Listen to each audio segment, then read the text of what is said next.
अस्सलाम वालेकुम दोस्तों, मैं हूं शाहरुख और यह जो वीडियो है मैं काफ़ी दिनों पहले बनाना चाह रहा था, लेकिन मुझे कोई अच्छा मोटिव नहीं मिल रहा था कि मैं इस तरह की टॉपिक पे बात करूं। लेकिन फाइनली गाइस रिसेंट में कुछ ऐसी चीज़ें हुई हैं जिसकी वजह से मुझे यह वीडियो बनाना पड़ रहा है।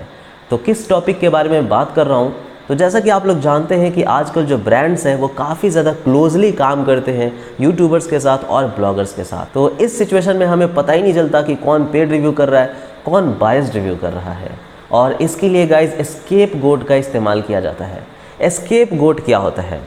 एस्केप गोट उसे कहते हैं कि अगर आप किसी ब्रांड का रिव्यू कर रहे हो, किसी फ़ोन का रिव्यू कर रहे हो और उसमें आप ऐसी चीज़ें बताने की कोशिश कर रहे हो जो सिर्फ़ और सिर्फ अच्छी है, लेकिन फिर भी गाइस आप कुछ ऐसा दिखा रहे हो कि मैं सब कुछ बता रहा हूँ, यानी कि मैं प्रोज भी बता रहा हूँ, मैं कॉन्स भी बता रहा हूँ, लेकिन ओवरऑल आप प्रोज ही बता रहे हो। और एस्केप गोट का इस्तेमाल ऐसे सिचुएशन में किया जाता है जब आपको अपनी बात को जस्टिफाई करना हो। यानी कि मान लीजिए गाइस, अगर आपको जस्टिफाई करना हो कि eMMC स्टोरेज और UFS 2.1 में ज़्यादा फ़र्क नहीं है, तो आप एस्केप गोट क्या अपनाते हो? आप कहते हो कि डे टू डे यूजेस करके देखो कोई डिफरेंस दिख रहा है क्या। UFS 2.1 और UFS 3.1 में कोई डिफरेंस किसी को नज़र नहीं आता है, क्योंकि वो एस्केप गोट अपनाते हैं कि देखो कोई फ़र्क दिख रहा है क्या। लेकिन अभी कुछ ऐसा सिचुएशन हो गया है गाइस कि अगर किसी स्मार्टफोन को जस्टिफाई करना हो तो बड़े बड़े स्केप गोट का इस्तेमाल करना। यानी कि गाइस अगर मान लीजिए कोई स्मार्टफोन बहुत ही ज़्यादा शिट है, तो उसमें कोई सिर्फ एक फ़ीचर को ढूंढ लो जो सभी स्मार्टफोन से अच्छा हो और उसके बिना पे बोल दो कि ये स्मार्टफोन सबसे बेस्ट है। गाइस उदाहरण के तौर पे, एग्जांपल के तौर पे मैं आप लोगों से बात करता हूँ एक स्मार्टफोन के बारे में जो रिसेंट में लॉन्च हुआ था, जिसका नाम था Vovo X50 Pro। ये जो Vovo X50 Pro है आज से 17-18 दिनों पहले ही लॉन्च हुआ था और काफ़ी सारे रिव्यूअर्स ने और अनबॉक्सर्स ने इसकी अनबॉक्सिंग की, रिव्यूज़ की। और इसमें सबसे बड़ा स्केप गोट क्या था कि भैया इसका जो कैमरा है वो सबसे ज़्यादा बेस्ट है। अगर आप इस प्राइस रेंज में कोई भी कैमरा उठा करके देख लो तो उन सब से इसका कैमरा बेस्ट है और इस वजह से ये जो स्मार्टफोन है वो बेस्ट है। और कई सारे लोग स्केप गोट को कुछ इस तरह से इस्तेमाल करते हैं, कहते हैं कि मैं मानता हूं कि इसका प्रोसेसर उतना तगड़ा नहीं है, बट ओवरऑल कैमरा सबसे ज़्यादा बेस्ट है, तो जिनको कैमरा चाहिए होगा वो तो कैमरा वाला ले ही सकते हैं, तो आपको इससे क्या प्रॉब्लम है। इस तरह की बातें करके स्केप गोटिंग करते हैं। जी हाँ गाइस, स्केप गोट भागने को कहते हैं और बच के निकल जाने को कहते हैं। देखिए गाइस, स्केप गोट का कुछ इस तरह से इस्तेमाल किया जाता है कि लोग कहते हैं कि प्रोसेसर ही सब कुछ नहीं होता। यानी कि अगर मैंने कह दिया कि Vovo X50 Pro बहुत ही घटिया फ़ोन है क्योंकि 50,000 रुपये का है और उसमें स्नैपड्रैगन 765G मिलता है, तो लोग ये एक्सक्यूज़ देंगे कि प्रोसेसर ही सब कुछ नहीं होता और 765G एक कैपेबल प्रोसेसर है, तो आपको कैमरा देखना चाहिए, इसका कैमरा कितना लाजवाब है, और इस तरह के स्केप गोट का इस्तेमाल करते हैं। मैं मानता हूँ गाइस कि प्रोसेसर सब कुछ नहीं होता, मैं क्लियरली मानता हूँ, लेकिन मैं ये भी मानता हूँ कि अगर किसी यूट्यूबर को, किसी क्रिएटर को, किसी इन्फ्लुएंसर को किसी स्मार्टफोन को इन्फ्लुएंस करना है, किसी स्मार्टफोन के बारे में बताना है, किसी स्मार्टफोन को ज़्यादातर लोगों तक स्प्रेड करना है, तो ऐसे स्मार्टफोन को करना चाहिए जो ओवरऑल में बेस्ट हो, ना कि किसी एक चीज़ में।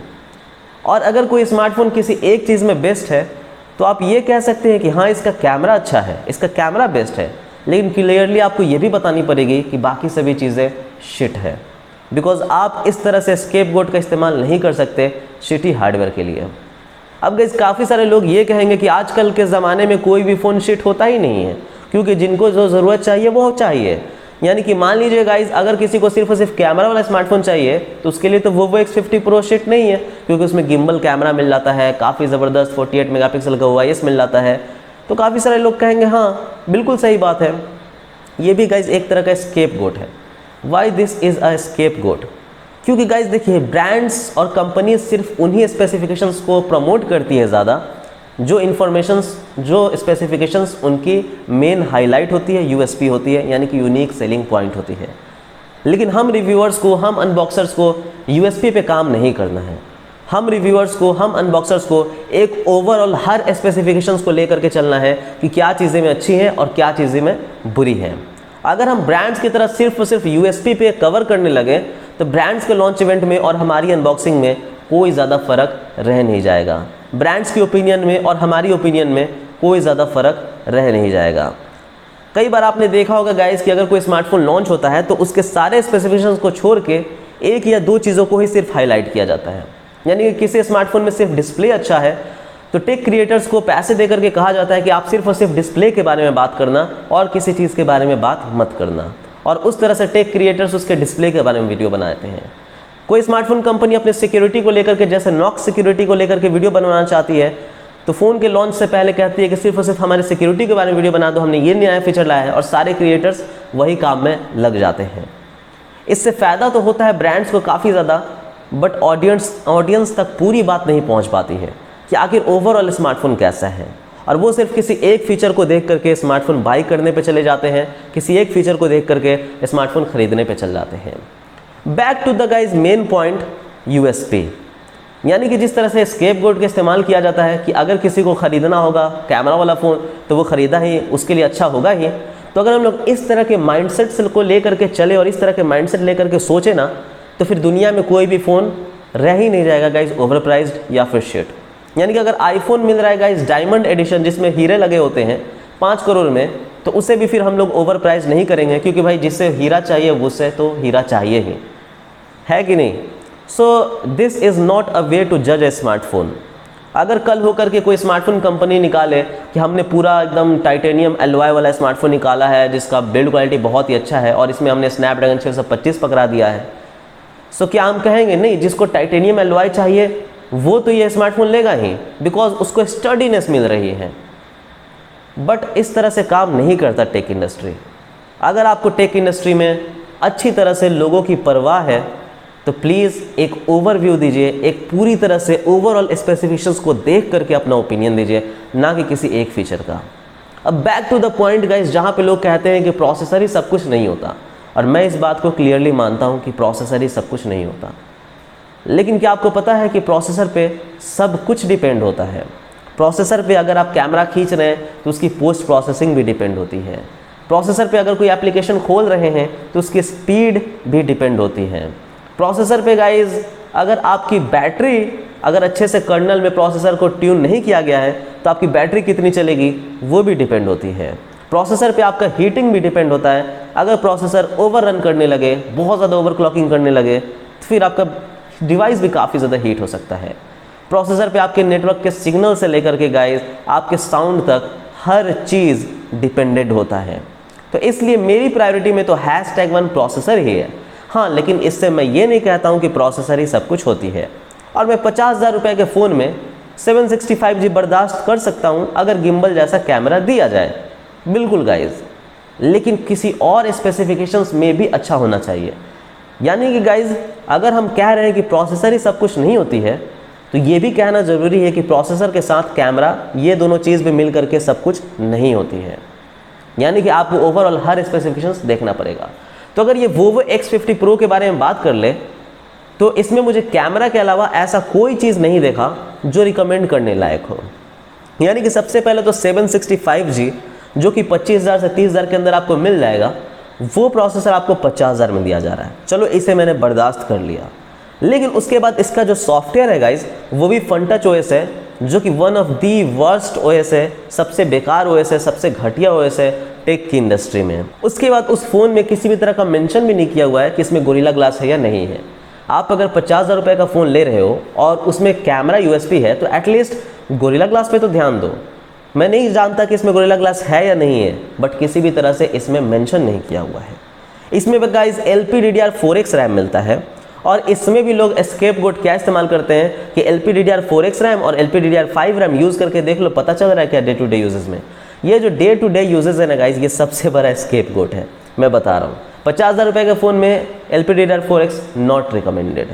नेक्स्ट चीज़ का UFS 2.1 मिलता है। अगेन स्केपगोट लोग इस्तेमाल करेंगे कि इसमें UFS 3 क्यों नहीं है, क्योंकि आपको डे टू डे यूजेस में पता नहीं चलेगा। इसमें गाइस जो AnTuTu स्कोर आएगा वो 3,20,000 का आएगा, जो कि 2 साल पुराने पोको F1 में 3,50,000 का आता है। लोग स्केपगोट इस्तेमाल करेंगे। उसके बाद गाइस इसमें किसी भी तरह का स्टीरियो स्पीकर नहीं है, किसी भी तरह का हेडफोन जैक नहीं है गाइस, कोई भी IP रेटिंग नहीं मिलता, यानी कि ये वाटरप्रूफ, वाटर रेसिस्टेंट नहीं है। उसके बाद गाइस इसमें किसी भी तरह का वायरलेस चार्जिंग नहीं मिलता है। तो गाइस इतनी सारी कमियां हैं। अच्छाइयाँ क्या है, तो बस गिम्बल कैमरा। तो एक बात मुझे समझ में नहीं आता है, चलो मान लिया कि यार ये जो गिम्बल कैमरा है ये वर्ल्ड में बेस्ट है, मैं मान लेता हूँ। वैसे वो वर्ल्ड में बेस्ट नहीं है, बट मैं मान लेता हूँ वो वर्ल्ड में बेस्ट है ये गिम्बल कैमरा, और आपको 50,000 रुपये में ऐसा कैमरा कोई और ब्रांड नहीं देता है, ये मैं मान लेता हूँ। लेकिन एक बात मुझे बताओ यार, ये जो 50,000 रुपये में कैमरा दे रहा है, क्या सिर्फ इसके लिए सारे टेक यूट्यूबर्स को ये कह देना चाहिए कि ये फ़ोन बहुत ही ज़बरदस्त है, आप ख़रीद सकते हो, बाई कर सकते हो? क्या ये जो अदर चीज़ें, जो कमियां हैं, जैसे कि गोरिल्ला ग्लास नहीं है, IP रेटिंग नहीं है, आपको यहाँ पे वायरलेस चार्जिंग नहीं मिलता है, 50 रुपये में स्नैपड्रैगन 765G मिलता है, LPDDR4X मिलता है, UFS 2.1 मिलता है, हेडफोन जैक नहीं मिलता है गाइज, और भी न जाने क्या क्या कमियाँ हैं, तो क्या इन सब कमियों को नज़रअंदाज करके सिर्फ हमें कैमरा के बारे में बात करके लोगों को रिकमेंड कर देना चाहिए कि जाओ कैमरा बाई कर लो? क्या ऐसा हमें करना चाहिए? तो फिर हमें और ब्रांड में फ़र्क क्या है? आखिर जो ये वोवो ब्रांड है वो भी तो अपने कैमरा के ऊपर उड़ रहा है, वो भी तो सिर्फ और सिर्फ अपने कैमरा को प्रमोट कर रहा है कि ये गिम्बल कैमरा है, ख़रीद लो, गिम्बल कैमरा ख़रीद लो। हमारी क्या रिस्पॉन्सिबिलिटी है कि हमें शेयर करना है दुनिया से कि ओवरऑल क्या है, ओवरऑल कैसा फ़ोन है, और किसे बाई करना चाहिए, किसे नहीं बाई करना चाहिए। जिनको गिम्बल कैमरा चाहिए वो तो बाई करेंगे ही करेंगे, लेकिन जिनको गिम्बल कैमरा चाहिए, जिनको इतनी नॉलेज है, वो खुद अपनी प्रायोरिटी समझ जाएंगे। हमें किनके लिए करना है प्रमोट? तो उन लोगों के लिए जो ओवरऑल हमारी ऑडियंस है, जो ओवरऑल देश की जनता है, उनके लिए हमें प्रमोशन करना है, उनके लिए हमें जो है वीडियोस बनाना है, वीडियोस क्रिएट करना है, और उन्हें समझाना है कि क्या चीज़ें सही है, गलत है। हम किसी एक स्पेसिफिक ऑडियंस को टारगेट नहीं करते, हम ओवरऑल ऑडियंस को टारगेट करते हैं, जिसमें हर तरह के ऑडियंस मौजूद होते हैं। और जो लोग कह रहे हैं ना कि प्रोसेसर ही सब कुछ नहीं होता है इसलिए ये स्मार्टफोन बेस्ट है, तो मुझे एक बात बता दो कि कैमरा के अलावा और इसमें क्या अच्छा है। और अगर आप नहीं बता सकते ना, तो दिस इम्प्लाइज कि आप ये कह रहे हो कि प्रोसेसर तो सब कुछ नहीं होता है पर कैमरा ही सब कुछ होता है, इसलिए आपको Vovo X50 Pro लेना चाहिए। कि आप ये नहीं कह रहे हो, ज़रा सोच करके देखो, आप अपना ओपिनियन सोच के देखो, ज़रा एक बार फिर से आंख मूंदो और ख़ुद से सवाल करो इस स्मार्टफोन के बारे में कि अगर प्रोसेसर सब कुछ नहीं होता है, वो मैं भी मानता हूँ, तो क्या कैमरा सब कुछ होता है जो आप इस स्मार्टफोन को बेस्ट बता रहे हो? इस तरह की बातें होते रहेंगे। बाई के लिए गाइज आज मुझे आप लोगों से यही बात करना था, थोड़ा सा आप लोगों को सेल्फ रिफ्लेक्शन देना था कि ज़रा सोचिए कि क्या बेस्ट होता है। अगर प्रोसेसर बेस्ट नहीं होता है तो क्या कैमरा बेस्ट होता है? थैंक यू दोस्तों, बाय बाय, जय हिंद।